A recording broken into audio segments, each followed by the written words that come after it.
Shalom saudaraku yang dikasihi Tuhan Yesus Kristus. Selamat pagi, salam sejahtera untuk kita semuanya. Selamat datang kembali di Renungan Rohani pagi hari ini.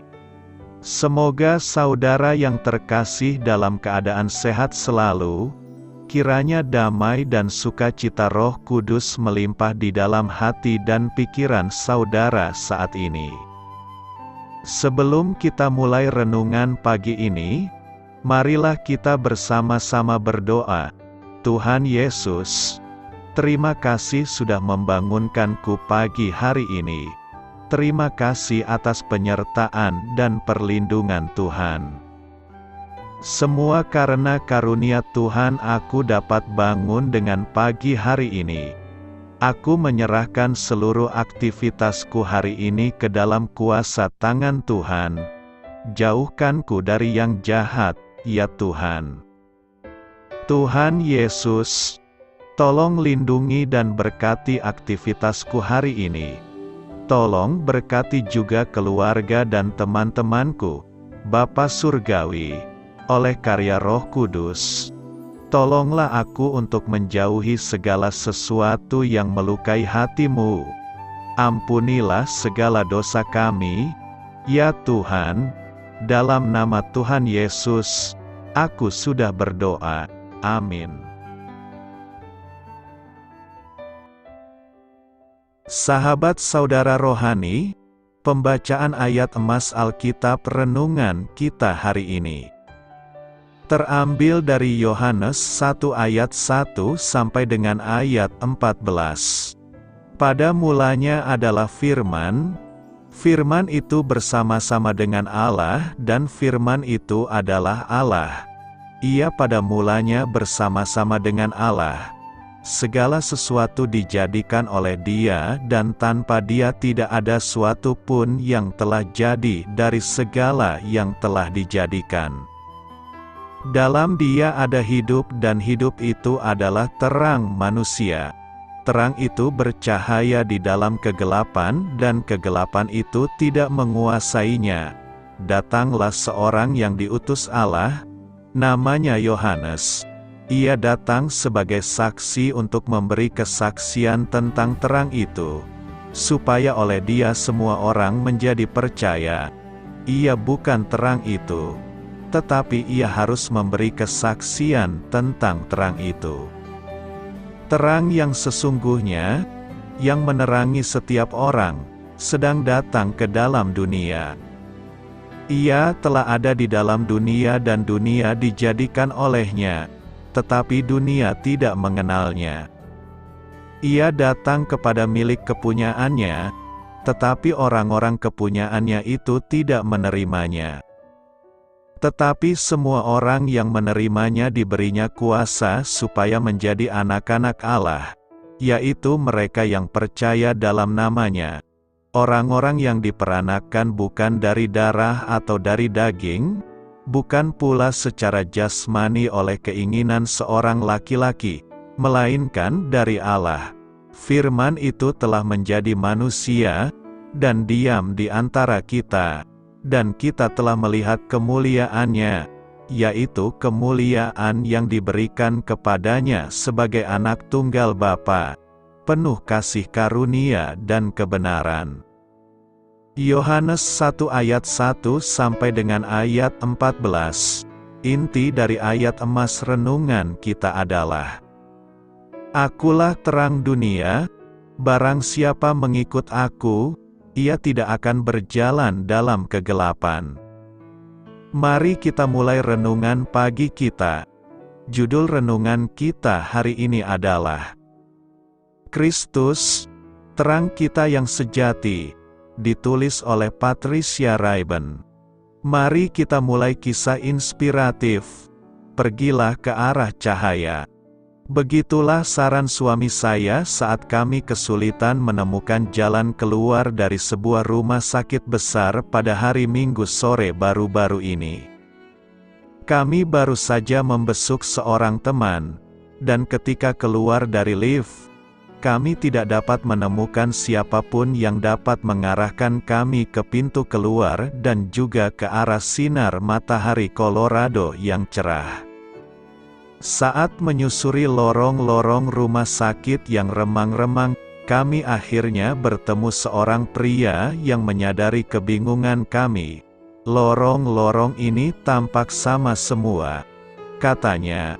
Namun, jalan keluarnya lewat sini. Berkat arahannya, kami pun menemukan pintu keluar yang memang membawa kami kepada sinar matahari yang cerah. Tuhan Yesus mengundang orang-orang tidak percaya yang bingung dan terhilang untuk mengikut Dia dan keluar dari kegelapan rohani mereka. Akulah terang dunia, barang siapa mengikut Aku, ia tidak akan berjalan dalam kegelapan, melainkan ia akan mempunyai terang hidup. Yohanes 8 ayat 12. Dengan terangnya, kita akan dapat melihat berbagai batu sandungan, dosa, dan kelemahan dalam diri kita, dan kemudian mengizinkan Dia untuk menyingkirkan kegelapan-kegelapan tersebut dari hidup kita dengan jalan menyinarkan terang-Nya ke dalam hati dan langkah kita, seperti tiang api yang memimpin bangsa Israel melewati padang gurun. Terang Kristus memberi kita kehadiran, perlindungan, dan tuntunan Allah. Seperti yang dinyatakan oleh Yohanes, Yesus adalah terang yang sesungguhnya, Yohanes 1 ayat 9. Dan kegelapan itu tidak menguasainya, alih-alih berjalan tanpa arah dalam hidup ini. Kita dapat meminta Dia untuk menuntun dan menerangi jalan kita. Marilah kita renungkan di dalam hati kita, area apa saja dalam hidup Anda yang butuh disinai oleh terang Kristus. Ketika meminta Dia menerangi jalan Anda, apa saja batu sandungan dalam hidup yang perlu disingkirkan? Hal ini patut kamu ketahui, Yohanes menyatakan, pada mulanya adalah firman, dan ini langsung terhubung dengan Kejadian 1 ayat 1. Sang Rasul menyatakan kepada kita bahwa pencipta dunia ini juga adalah hidup dan terang kita. Dan di ayat 14, secara tegas menyatakan bahwa firman itu adalah Yesus.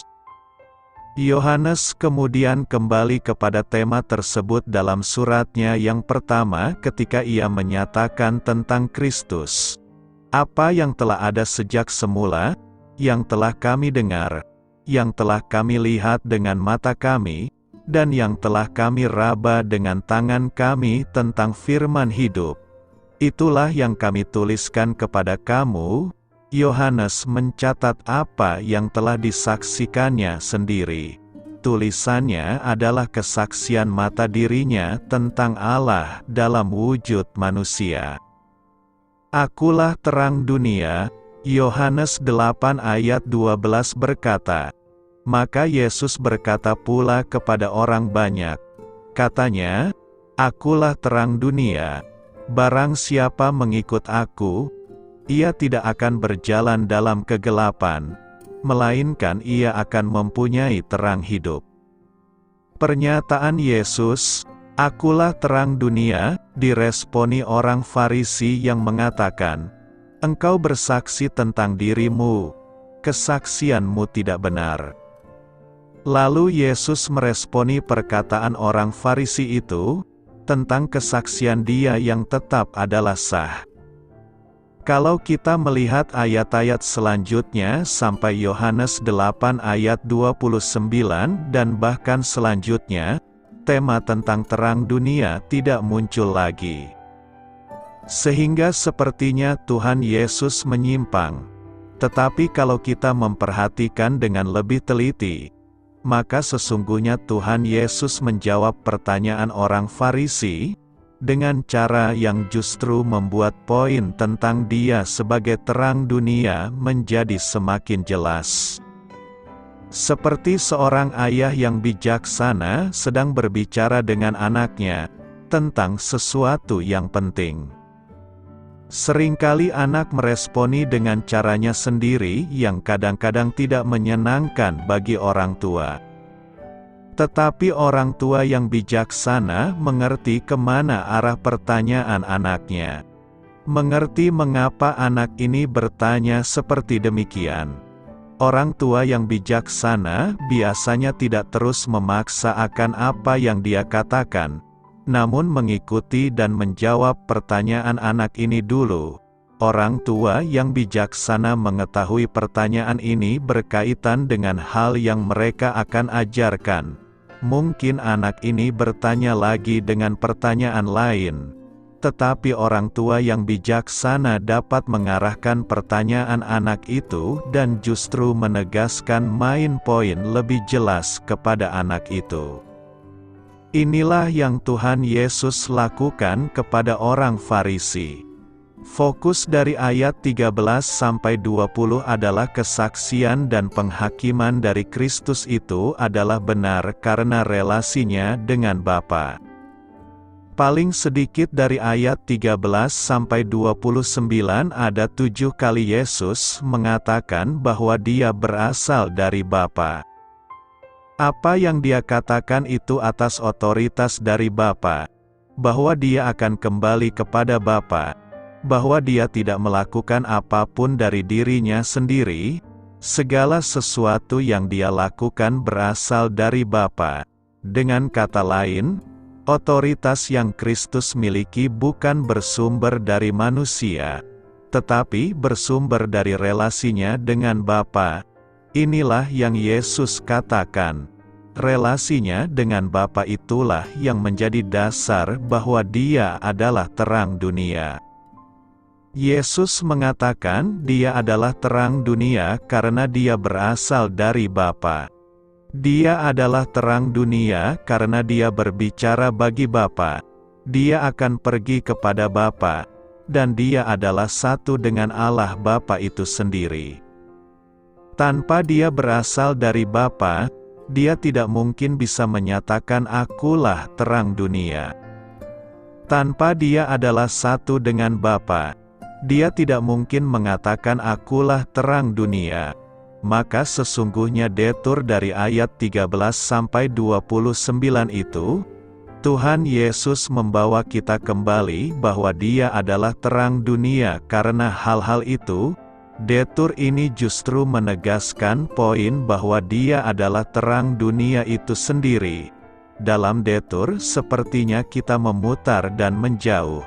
Tetapi Yesus sesungguhnya untuk menegaskan poin bahwa Dia adalah terang dunia itu.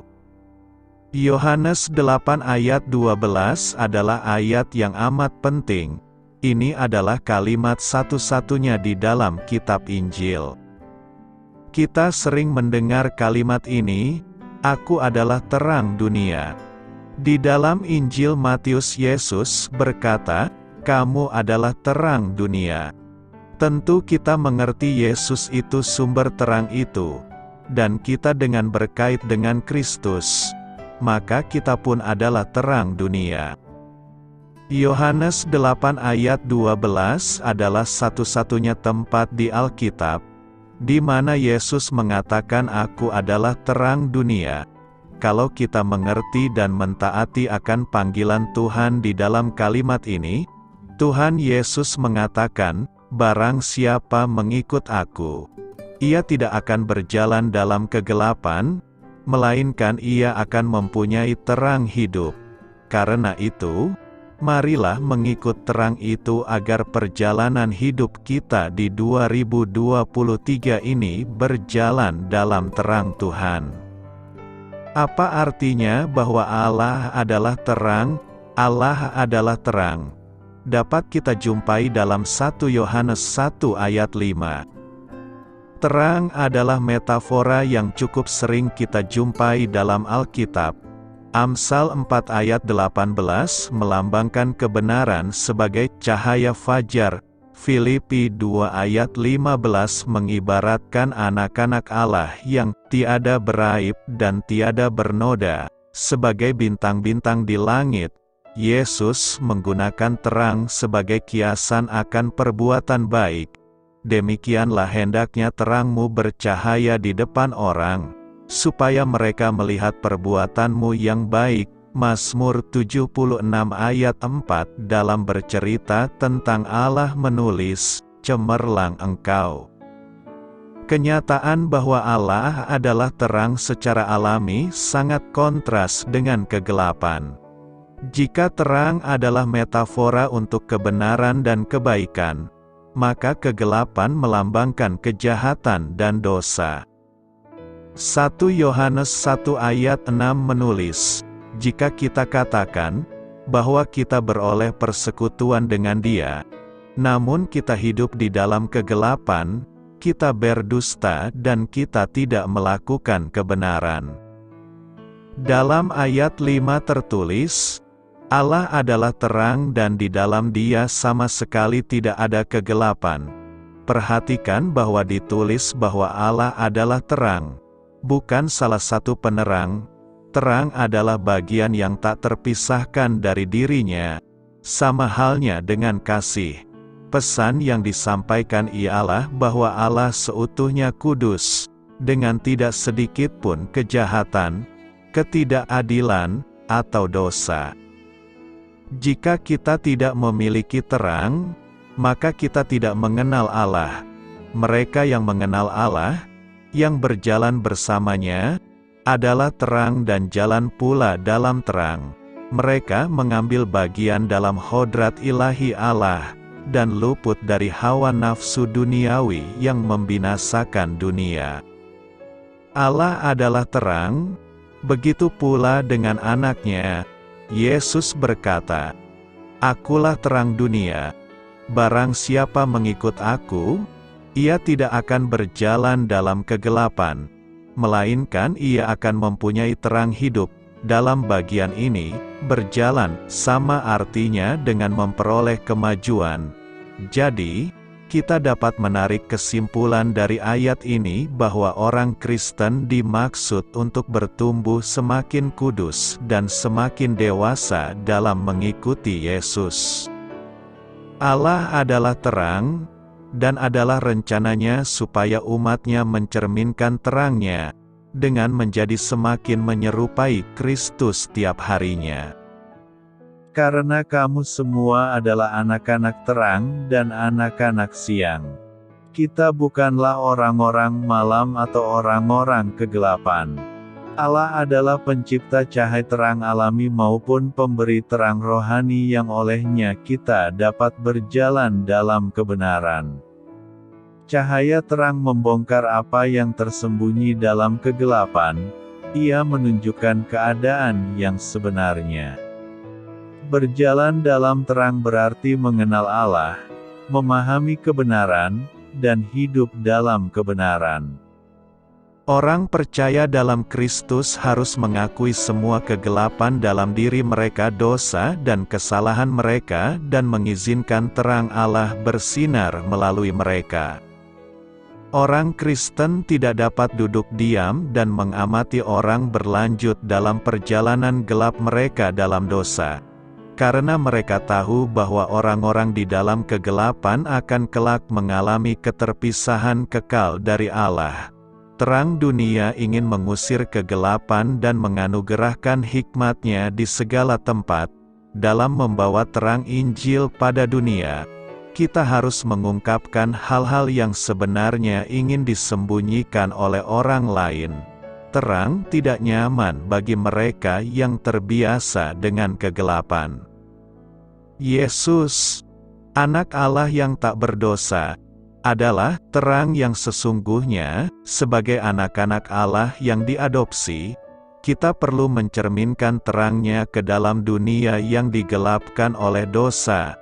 Tujuan kita dalam bersaksi pada orang yang belum selamat adalah untuk membuka mata mereka, supaya mereka berbalik dari kegelapan kepada terang dan dari kuasa iblis kepada Allah. Kasih karunia dan kebenaran dalam Yesus Kristus, Yohanes 1 ayat 14 menjelaskan bahwa Yesus adalah pribadi Allah yang penuh dengan kasih karunia dan kebenaran. Kata penuh artinya terisi secara keseluruhan atau tak ada ruang kosong sama sekali. Dalam minggu ini, kita akan melihat dengan jelas bahwa kehadiran Yesus di dunia ini akan dipenuhi oleh kasih, karunia, dan kebenaran. Timbul pertanyaan kita, apa maksudnya Yesus dipenuhi kasih, karunia, dan kebenaran?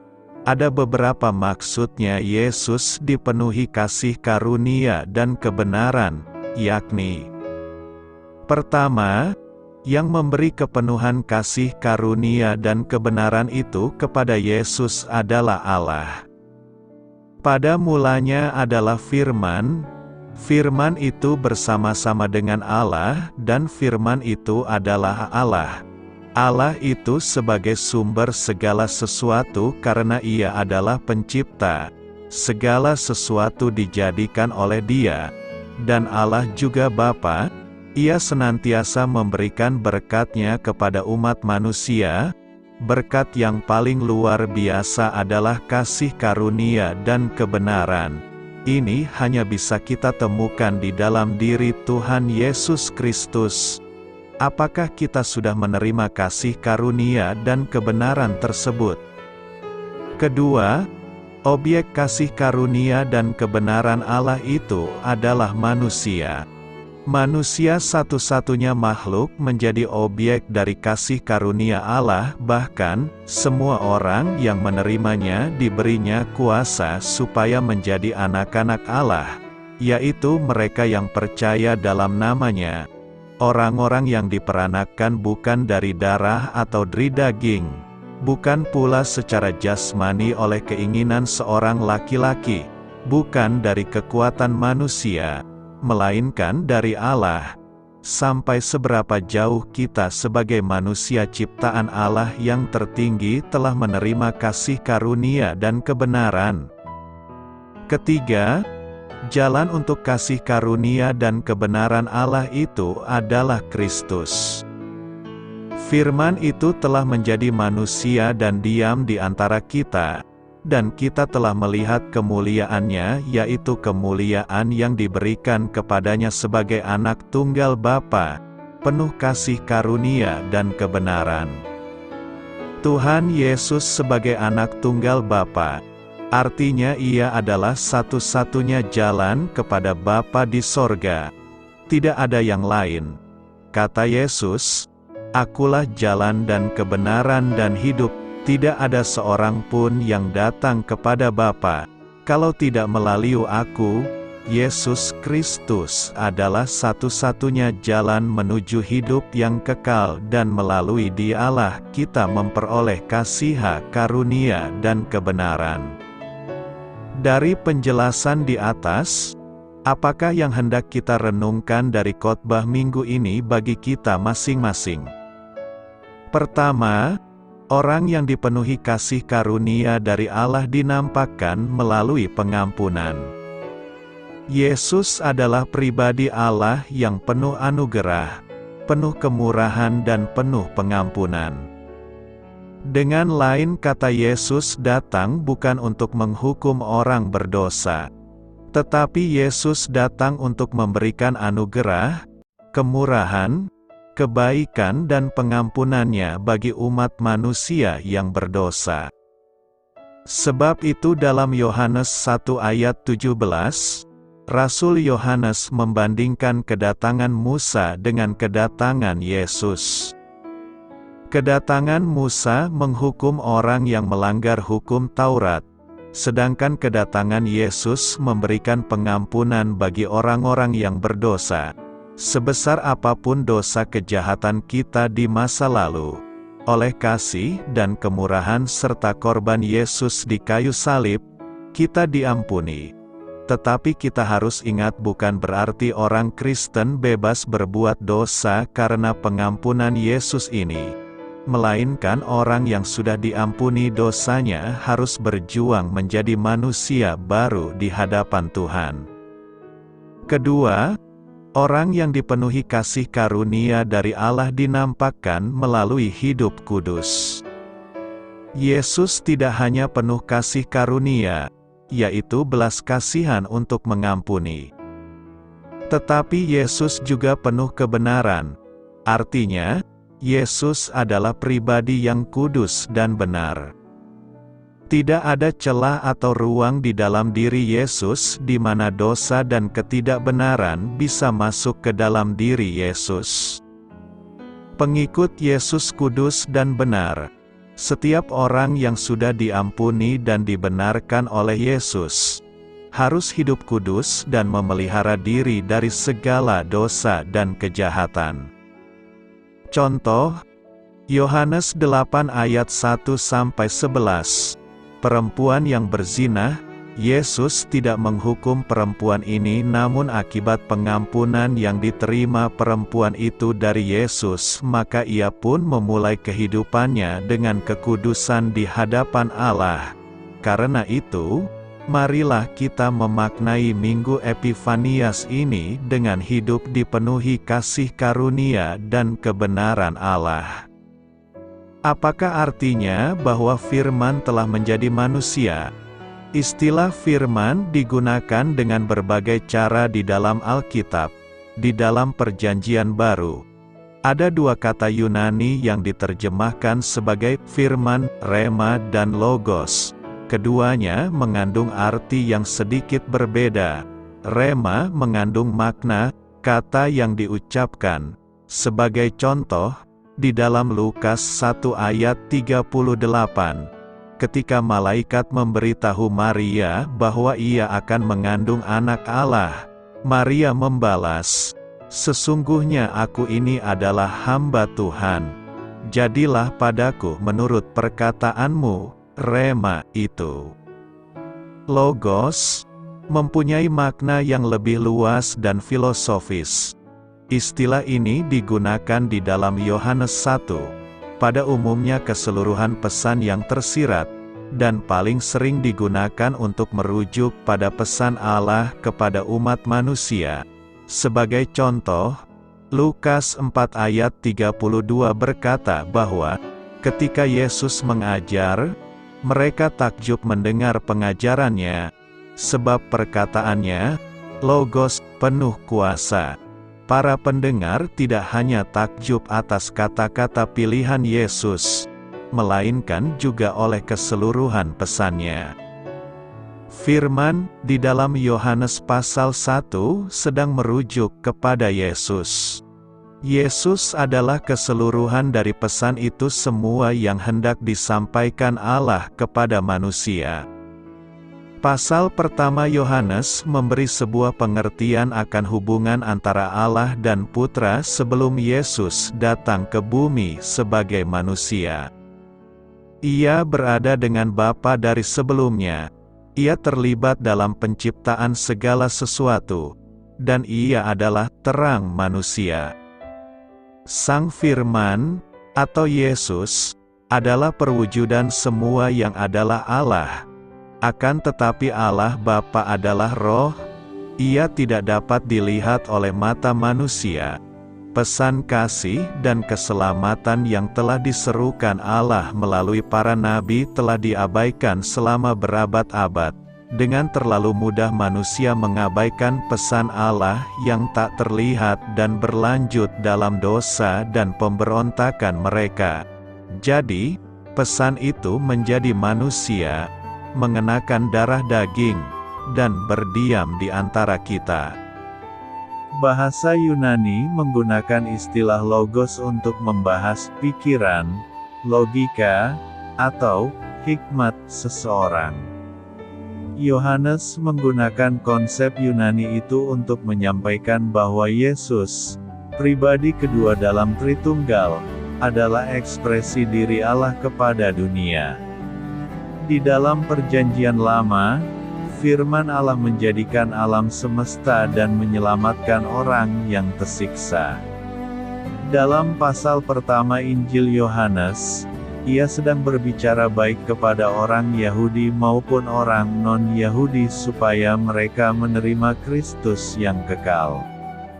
Yesus menyampaikan sebuah perumpamaan di dalam Lukas 20 ayat 9-16 guna menjelaskan mengapa firman harus menjadi darah daging. Seorang membuka kebun anggur, kemudian ia menyewakannya kepada penggarap-penggarap lalu berangkat ke negeri lain untuk waktu yang agak lama. Dan ketika sudah tiba musimnya, ia menyuruh seorang hamba kepada penggarap-penggarap itu, supaya mereka menyerahkan sebagian dari hasil kebun anggur itu kepadanya. Tetapi penggarap-penggarap itu memukul hamba itu dan menyuruhnya pulang dengan tangan hampa. Sesudah itu ia menyuruh seorang hamba yang lain. Tetapi hamba itu juga dipukul dan dipermalukan oleh mereka, lalu disuruh pulang dengan tangan hampa. Selanjutnya ia menyuruh hamba yang ketiga.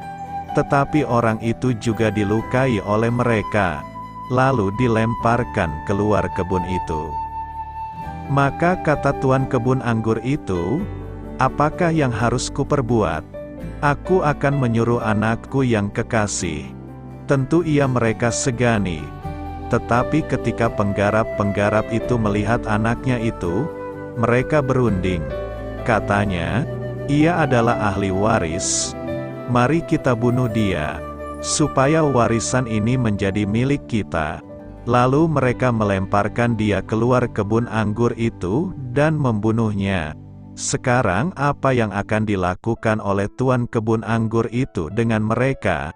Ia akan datang dan membinasakan penggarap-penggarap itu, dan mempercayakan kebun anggur itu kepada orang-orang lain.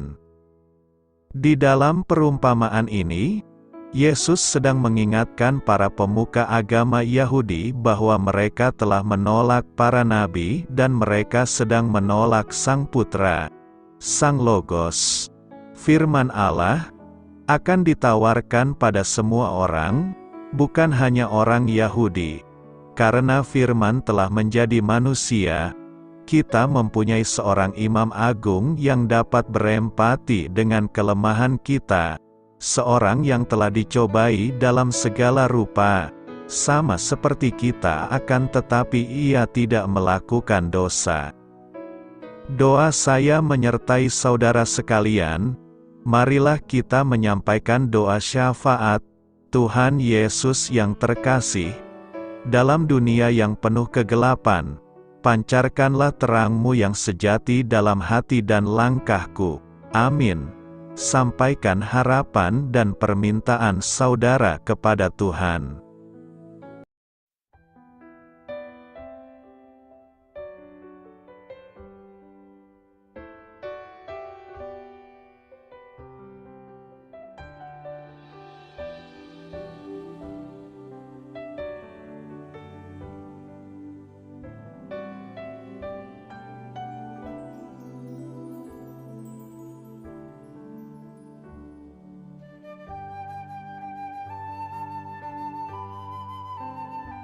Marilah kita renungkan sahabat saudara rohani. Demikianlah renungan firman Tuhan pagi hari ini. Semoga menjadi berkat dalam hidup kita. Dan sebelum kita memulai segala aktivitas kita pagi hari ini, marilah kita berdoa. Selamat pagi Bapa, malam hari telah berganti pagi. Kehidupan baru telah Engkau berikan kembali bagi kami. Bapa Surgawi, tolonglah aku menyadari kebutuhan orang lain, supaya aku dapat membagikan apa yang telah Engkau berikan kepadaku. Pada saat aku membutuhkan, berilah aku keyakinan bahwa Engkau akan mencukupkanku, melalui orang-orang yang mengasihi-Mu, bukan karena kami pantas atau layak, namun karena kasih karunia-Mu kami boleh ada, sebagaimana kami ada di pagi hari ini. Terima kasih Tuhan, atas kesempatan baru yang telah Tuhan berikan kepada kami, untuk bisa memperbaiki diri agar kami bisa lebih layak di hadapan-Mu. Hari ini kami serahkan semua perkara dan kesulitan yang akan kami lalui ke dalam tangan-Mu. Biarkanlah kami bisa memuliakan-Mu dalam segala aktivitas yang akan kami lakukan. Amin. Biarlah firman Tuhan menjadi pengingat untuk kita semua, bahwa tuntunan dari Roh Kudus akan selalu memberi jalan keluar bagi setiap permasalahan hidup kita, dan memberi kedamaian di hati kita. Sampai jumpa di renungan pagi saudara rohani berikutnya. Kiranya Tuhan selalu memberkati saudara semua hari ini. Amin. Shalom.